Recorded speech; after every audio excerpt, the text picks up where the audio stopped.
Window to China and Xinyu has reached out to the hundreds of Chinese community, Asian community, and American community on performance, interview in education, politics, culture, etc.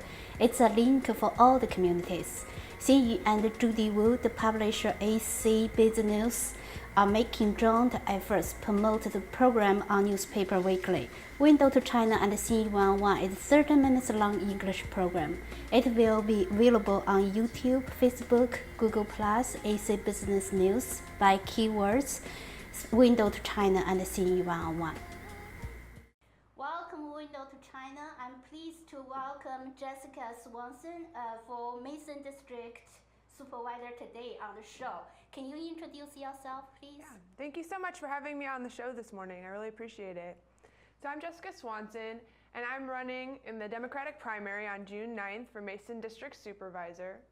I live in Ravenwood Park neighborhood in Mason District, which is by Stewart High School, with my husband Nate and our two big dogs. And my day job right now, I'm a manager of teaching and learning strategies at DC Public Schools. Previously, I've served as a teacher in Washington, D.C. and supported schools with budgets, facilities, and finance, and supported new teachers and school leaders. So why are you decided to run for the supervisor? I think it's a challenge. Yeah, certainly. It's nothing against our current supervisor. She has worked hard for a lot of years, but I have a different vision, and I really want to see Mason District with a fresh perspective. I think there's a sense that we've missed a lot of opportunities over the past few years. Why you say that? Well, from supporting our schools, our enrollment has exploded, and our student needs have grown a lot, but our funding from the Board of Supervisors has been relatively flat. To land development, hearing from neighbors, whether it's over in Bailey's Crossroads with the Spectrum development or in Willow Run with the Campbell Farrar Nursery, to transportation. I just think we need a different approach into working with the community on a variety of issues. You said you are the teacher, so what did you learn from your teaching? Well, I probably learned 1,000 things from being a teacher, but one of the most important things that I learned was that with the right supports, all students really can be successful. I worked with a very high need population in Washington, and we had a variety of different supports in place, and our students were very, very successful. So why do you think this experience can bring you to the vision of as a supervisor in the future? So in addition to my experience in education, I've also been very involved in Mason District. I've served for 4 years as vice president of my civic association, the Ravenwood Park Civic Association. I've also served on a school board advisory committee, and I've also served for 2 years on an issue campaign to better fund our schools. And I've also served on the Fairfax Democrats Education Committee. So I actually have a lot of experience in Mason District working with fellow neighbors to solve these issues that, in addition to my professional experience, will make me positioned to be able to work with the community. What have you done? You're working for this organizations. Yeah, so in my neighborhood association, I headed up a lot of initiatives, including some of our neighborhood events, as well as most recently I've been serving on a traffic task force where we're trying to see traffic calming measures installed in our neighborhood. We're right by a high school, and we have a lot of speeding because of the high school, as well as just neighborhood traffic and cut-throughs. And we're trying to slow that down because we have a lot of children and senior citizens and dog walkers, and we'd really like to make our neighborhood safer for them. That's one example. Wow, what the Mason District like in the past 2 years in your vision, in your eyes? Well, I think Mason District is a wonderful place to live. We moved here because a lot of reasons, but we really liked the green space and parks. We love the diversity. I always tell people, where else can you, when you have relatives and friends visit, can you take them to any restaurant of any cuisine in the world, right, in your back door? And I also think we've just got some great people that I've met over my years in Mason. And so I'm really excited about where we can go together. What do you think the residents in Mason District, they are really looking for in the future? Well, I think folks want to see us really work together collaboratively to have their voices be reflected in conversations about how we move forward. I know you run this, you make this decision, probably get support from your husband. Also, you have two lovely dogs. Talk about them. Yeah, so I have two Great Pyrenees dogs. They're very large, Sammy and Lily. And we like to say they're the most popular members of our household. And they are. They are, you know, big snugglers and they bark a little too much. But I think a lot of folks in the neighborhood know them and they come outside to see them. Okay, how about your husband name? Yeah. I don't like put your husband with Yeah. your lovely dogs together, but always they are together. Yeah. I know. So he is a foreign affairs officer at the State Department. He works on Iran, so it's a big time right now with Iran negotiations, Iran nuclear negotiations. He's also a big runner. A couple of years ago, he did a 50-mile race here in the Northern Virginia area. Oh, Yeah. he can speak other language? CSE maybe, a little bit of Spanish. Okay. So, I mean, you got his support. What is your website? I think who developed the website for you? Yeah, so- He did? Oh no, he didn't do the website. The website is swansonforfairfax.com. And actually a friend of ours who does graphic design helped us a little bit with the website. Yeah. So, what your website is? swansonforfairfax.com. Okay. Yeah, and the website has information about who I am and why I'm running. It's got some recent press coverage that we've had. It's also got information on how to sign up for our upcoming event on April 12th. We're doing a canvassing kickoff, and folks can come out and help us meet our neighbors, and we're also going to do a barbecue. So it's on April 12th, and it's on the website, swansonforfairfax.com. So how they can look at you on the Facebook? Yeah, we do have a Facebook as well. It's Jessica Swanson for Supervisor, and they can also sign up on Twitter. I'm at @JSwan. So one of the great strengths of Fairfax County is our diverse and immigrant population. What can you do or we do for better serve them? So I've already been talking to some key advocates who support our immigrant population, especially around the Seven Corners area and Bailey's Crossroads. And I've been really excited to connect with them and help them get the word out about how to vote. I think that's one key strategy, but I've also heard from them about all the other ways that they're supporting immigrants. For instance, I was talking to a lady who supports immigrant mothers, and she helps them navigate their children's school. So she helps them figure out what questions you might ask the teacher. She helps them figure out, you know, how to fill out free and reduced lunch forms if they're eligible for that, how to go in and have conversations with school leaders. And so I think there's a lot of wonderful folks doing important work, helping immigrants navigate the systems here, and I want to definitely partner with those folks. I'm so impressed with their work. How do you support them? I mean, except for the votes, then how do you support? What do you think they need the most? They need a language translation or support, or what are the most things they need?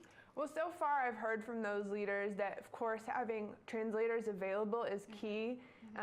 And I think there's a variety of other supports depending on the group and their experience so far. I mean, what do you think about the Chinese community in Fairfax, the immigrant community? What do you think are their needs? I think, you know, when they, first of all, they move to this country, they need survive skills. I mean, they have to learn something, the skills they don't have before, or language challenge, they studied English as second language. Then get the survive the skill first, and then they can move on something else. They can serve the community. They can make friends with the community. So with the American community too, they can get involved in. I think they definitely need the support, also salaries, jobs, education, that kind of things. I think bring back the business in the district and get more jobs for the immigrants. That's important key for everyone in this district. So what do you think? Yeah, I mean, that sounds exactly right, that we need a variety of supports, like you mentioned. What do you think are some of the best ways I can connect with the Chinese community in Fairfax? I mean, the Chinese community, they have, most of them, they are in Maryland, but in Virginia, they have women society community, also other organization too.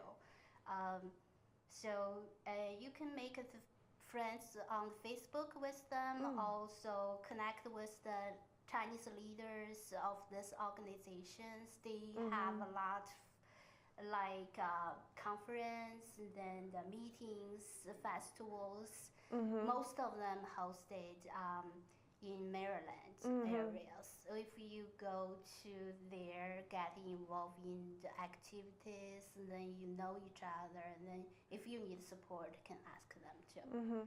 That would be great. I'd love to follow up with you more. I've been trying to do a lot of listening to different groups and individuals in the community, and so I would love to connect with those folks afterwards. So what do you hear when you knock the doors Yeah. and then connect with the voters? Well, I've heard a lot of different things. I've heard about people's interest in parks and dog parks. I've heard about jobs and about schools. Consistently, I've heard from folks, though, that they really want to see us better support our schools, both in terms of finances, because we have such a high need population in Mason District, as well as with facilities. Our schools are overcrowded in Mason, and we'd like to see that improved. And then I've also heard a lot about development, right? I mentioned that before. Many people told me stories about where their neighborhoods have gone out and tried to give input in development opportunities and felt like they were shut out of the conversation and they didn't like the outcome, whether that meant that the development was too dense or it didn't take the environment into account or didn't adequately plan for transportation and the impact on schools. I've heard a lot about development and schools. As well, I've heard a lot of concerns around transportation, thinking about how can we better plan for pedestrians and bicyclists. For me, I know I live very close to the East Falls Church Metro, but it's nearly impossible to get over there on my bike, even to go to the Metro or to take the WO&D trail. And so I think making our streets friendlier for pedestrians and bicyclists is very important. I mean, it's easy to talk about education, transportation, the facilities, development, but it's difficult to get the money or budget. So how do you plan to break through, get a connection with the Fairfax County leaders, and then get the budget down? Yeah, so I know the budget is a very difficult process every year with a lot of tough decisions, but I think I'm definitely open to exploring all options, including a meals tax, when it comes to getting the revenue that we need to support our programs that are really vital to our community. So what is your opinion on meal tax? Yeah, so I do support it. I think it's a great way to get some revenue from tourists and other folks who are visiting Fairfax County, and other jurisdictions nearby have it. I don't think we're going to lose. Yeah, do you think this bill going to pass in Well, so, Fairfax County government? I think right now our county executive has proposed it again as an option. Last year there was a task force that decided not to move ahead, so we'll see, but I would definitely be supportive of that as another way to increase our supports for important programs in our schools. In Fairfax County, whose leadership do you admire? Well, I think there's so many people whose leadership I admire, but I've really been impressed recently with some of these community advocates that I've met as I've been running. So for instance, there's a parent liaison at a local elementary school. It serves more than 50 home country students. And what I'm really impressed with about her leadership is how she helps the families advocate for their needs and connects them to a variety of services. She's just tireless in her approach, and she'll really do kind of whatever it takes to help them get what they need. So she's not an elected official, but she's a community leader, and I think she's really doing important work for many families. What has she done? How? So she works out of a school, and she provides parents with information about a whole variety of services to support their families, and she really tries to make connections and relationships with them. And I think that's really important, having that personal connection, hearing what their needs are, and then helping them find the right fits with supports. How did she make it? I mean, through the networks? Well, she's been in her position for a few years, so she's been able to grow the relationships over time and grow relationships with those support providers as well. So I don't know, I would have to ask her a little bit more about how else she, became as effective as she is today. I'm not sure I know the beginnings of her work. As a manager of the learning strategist, so what this experience can help you to reach more people or get people more involved in? Yeah, I've learned many lessons working at DC Public Schools, but one thing I've learned in my current role is again about how important it is to involve the community in the process. So last year we had this task force called The City as Our Classroom, and it was an opportunity for teachers, central office staff, parents, and community members to come together and design experiential learning opportunities for students. So opportunities where students aren't just sort of sitting at a desk but out doing something, and we really wanted to leverage the resources of the Washington area. I mean, how many school classes can go and just hop over to the National Mall? Not very many. So we wanted to think about all the ways that we could get students in the community and have the community in our schools. And what I learned from that process is by involving a lot of stakeholders in the process, it's a little bit slower, it can be a little bit messier, but we get a lot better results out of it. And so the experiences that we've developed for students for the City as a Classroom task force, I think are much richer because of this collaborative approach. And that's something I've learned about how powerful it is to engage the community and to bring everyone together. And that's something I'll definitely bring to this role as well. Education probably is your strength. Yeah. So how do you start working on the education program in Fairfax County if you're elected as a supervisor? Well, many people have asked me, why are you not running for school board? You have all this education experience, you've served as an educator, you're earning your doctorate at UVA in education, that's great. And I've said, there are important decisions for sure that our school board will make, and they've already made several this year, like giving us students more learning time with the Mondays. But I think right now the biggest need for our schools is really around resources, and that's why I'm running for supervisor. One of the key reasons, because we need to better support our schools financially. The Board of Supervisors, Fairfax County, we provide the largest revenue stream for Fairfax County Public Schools, and so it really is critical that we step forward as a county to support our schools. So what's your vision on the preschool or K-12 or college, community college? Well, I'm glad first that you brought up early childhood. Right now in Fairfax, we have way too long waiting lists for students to get into our Head Start programs. Last year, at the end of the school year, it was 1,500 students who qualified for Head Start but didn't have seats. I checked back a couple weeks ago and the number was down to 500 because they had moved out the rising kindergartners. But even 500 students who qualify for Head Start who don't have a seat is a real problem. We need to invest in early childhood because it will help us decrease investments later in things like special education if we can get involved early. So I'm definitely very interested in working with the school system in the county to expand early childhood programming. I think for our K-12 system, I'm excited about the Portrait of a Graduate. I'd like to see our school system flesh that out even more and think about how are we going to achieve that portrait for all of our different groups of students, those who are learning English, those who live in poverty, students who have just moved to this country. And I think in terms of the community college, and we've got one of the largest community colleges in America, and I think helping again to keep the school system working toward ensuring our students are not going to be facing remedial courses when they get to that post-secondary training, I think is really important.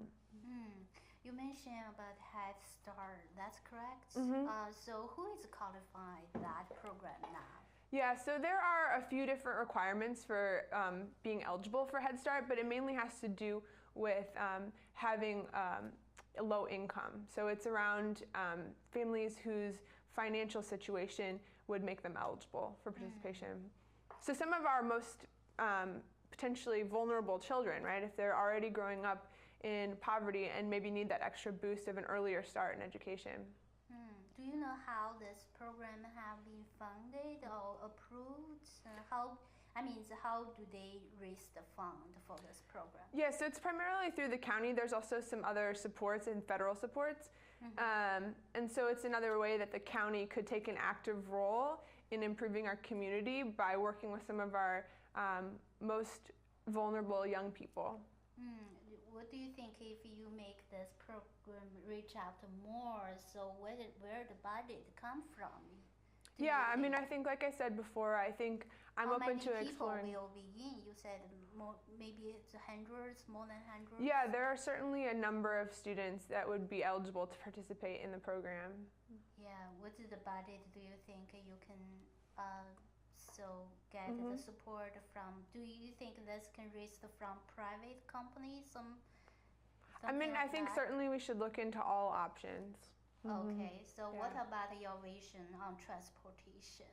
Yeah, so I think right now there's an opportunity to do more thinking about transportation planning while we're doing development. So for instance, my neighborhood is right next to Seven Corners. The Seven Corners site is going to be redeveloped. And for instance, on the Sears property, the transportation plan is being done at the same time as the development plan. And I have some concerns about whether the transportation plan will actually take into account the existing transportation difficulties that we have. Like I said, we already have a traffic task force. I think we need to do the transportation planning with thinking in mind about the overall density and current situations. And I think we need to definitely consider how to make our neighborhoods more walkable and more friendly for bicyclists. I know current supervisor Penny Gross that have very deep roots in this community. So why do you think people should give you chance to run for supervisor? Yeah, I really respect the many years of service. You know, Supervisor Gross has served for a very long time, and she's worked very hard. However, I have a different vision for Mason District going forward. I really do want to see us working together with the community, and I want to support our schools and really take a different approach on land use. How you can waste the voters vote for you? I mean, yeah, so we've had some really wonderful momentum already. I had 9 volunteers helping me get petition signatures. You have to get 125 petition signatures to get on the ballot. We had 327, which was very encouraging. And I've heard from a lot of other folks that they want to help us because they also want to see a new perspective in Mason District. So I know it's going to be hard. I'm not confused about that, but I wouldn't be doing it if I didn't think it were possible. And I'm really excited about the progress we've had so far. When is the Democratic primary election day? Our primary is on Tuesday, June 9th. And the last day to register to vote is May 18th if you're not already registered. Yeah, I'm not sure you planned that so far. If you're nominated, what is the next for you? So the general election is in November when I went in June. Wow. Yeah. So how you recruit the volunteers? So we're recruiting volunteers in a variety of ways. Started with folks that I already knew from my neighborhood and other community organizations, and it's kind of grown organically from there. They've told their friends, we've gotten more of their friends involved. I've got teachers coming out to help because they value our schools. So it's growing, and folks can sign up on the website, Swanson for Fairfax. They can learn about the different opportunities. They can do phone calls, they could do door knocking with us. There's other ways too. And they can go on the website, swansonforfairfax.com, and learn more about how to volunteer and sign up right there. And they can also sign up for our event on April 12th on the website. I mean, you get started. And then what do you need the most? You feel? I think, volunteers are key because we are going out and really making connections with all of the folks in Mason District. And so volunteers will really help us do that. I also learned some candidates, and they get some endorsement from, community leaders, something like that. Do you think you need that part too? I think endorsements are great, but I realize I'm going up against someone who's, very well known. And so I think, I'm asking folks to give me a chance to learn more about what I'm doing. And then I hope, we'll see some. I think we're going to surprise a lot of folks. Also, I think the fundraising also, that's another issue. Do you think that's important to you? Yeah, fundraising is certainly important because it helps us, do the things like buying cards that connect with voters. And I know that, Supervisor Gross has more than $100,000.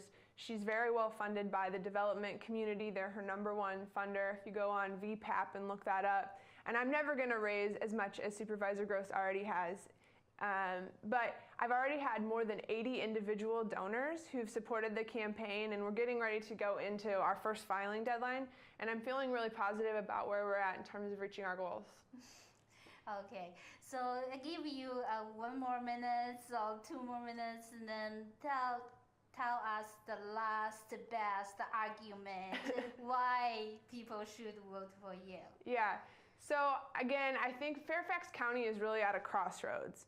And if we want to maintain our economic strength, if we want to stay one of the best places in the country to live, we need a new perspective. The solutions that worked 20 years ago may not work today.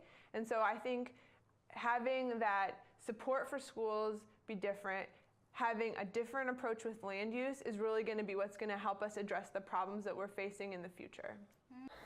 Window to China and Xinyu has reached out to the hundreds of Chinese community, Asian community, and American community on performance, interview in education, politics, culture, etc. It's a link for all the communities. Xinyu and Judy Wu, the publisher AC Business, are making joint efforts to promote the program on Newspaper Weekly. Window to China and Xinyu is a 30 minutes long English program. It will be available on YouTube, Facebook, Google+, AC Business News by keywords Window to China and Xinyu.